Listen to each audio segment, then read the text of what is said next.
What's up to all my loners in the zoners? Is that God, John Eli Lopez. You know it's a blessing when I'm sketching, because I'm here to get you one step closer to being the king or the queen of the pencil. And today we'll be covering some simple steps to drawing faces.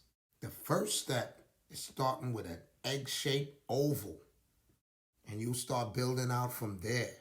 As you see, I'm starting to build out the skull. The skull is a little wider than what an oval is.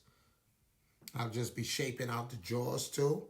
After you have that, to your liking, you'll be separating the head by vertical and horizontal lines.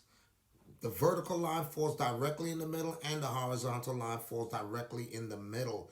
Between the chin and the vertical line falls the line for your nose, and then between the nose and the chin falls the line for your mouth.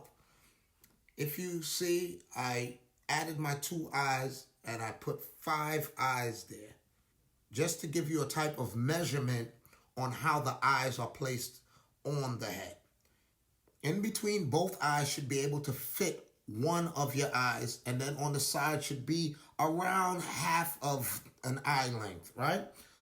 And remember, this is an average person I'm doing. You see some people, you'd be like, okay, this guy, this person looks like their eyes are close together. This one looks like it's further apart.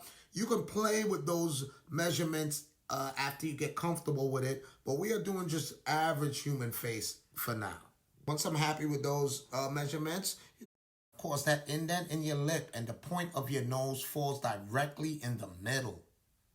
And if you watch how I'm doing the eyebrows, they follow the shape of the underlying skull. And I was always taught it's a 5-point shape behind the eye. So it's 1, 2, 3, 4, and 5.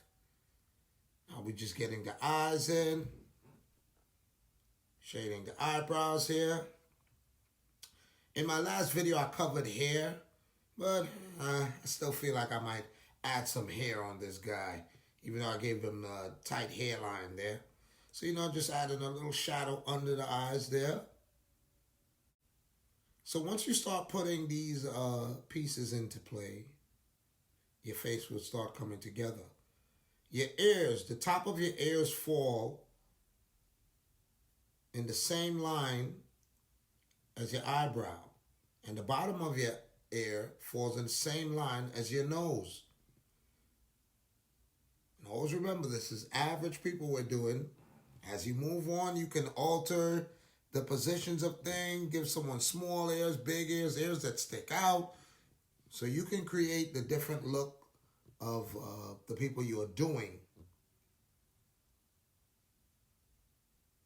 But this is a good guide and the correct guide to follow.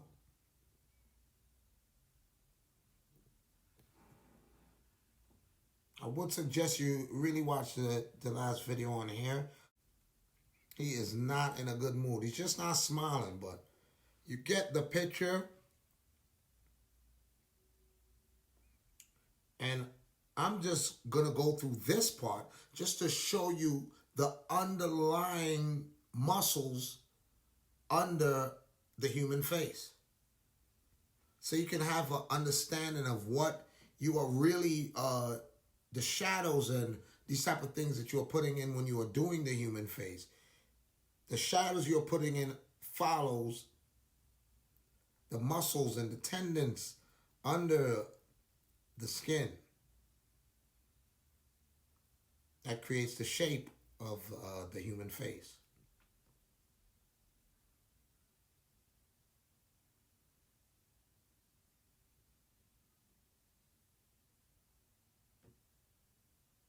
And under all of those muscles is the skull.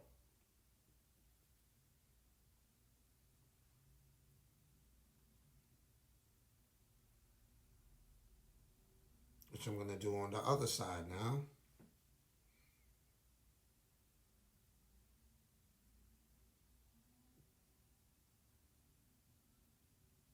On my 5-point eye opening.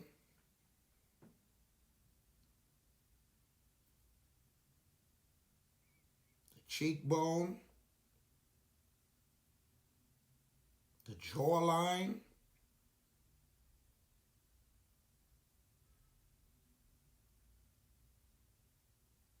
so once you keep this in mind, that this structure is under the human face, it should help you as you are adding your shadows and other features as you're doing your faces.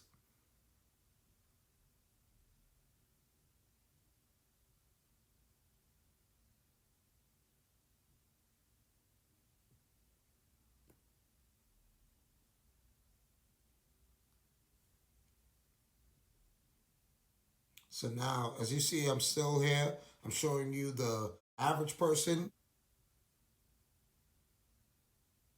So now I'm going to just do that female face. As you see, I am tucking in the jaw, the jaw outline, smoothing out the chin. I can keep the same top of the skull. The eyes I made a little wider, cuter nose, more shapely lips. The female face is more delicate lines. Once you try to stay away from these sharp edges, and we're doing just average, right? So get the eyebrows in. Get some eyelashes in. But other than that, it's the same structure, the same setup as you are doing your different faces. But just keep your lines more smooth, right? But as you get better at it, then you can add your own characters and you can play around with different features. And of course, we are doing realistic measurements. I would always suggest learning realistic measurements first before you get into cartooning, before you get into any kind of different character designs. You want to learn the basic structure first, the realistic structure, so then you can take it to other extremes and to next levels. I didn't finish her hair just to show you guys the underlying skull. I hope this video you guys enjoyed. Of course, if you did, drop an elbow on that subscribe button, hit the like, leave a comment.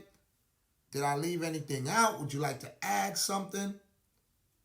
Any feedback is appreciated. Once again, John Eli Lopez signing out. Y'all be safe and y'all be good. Till next time.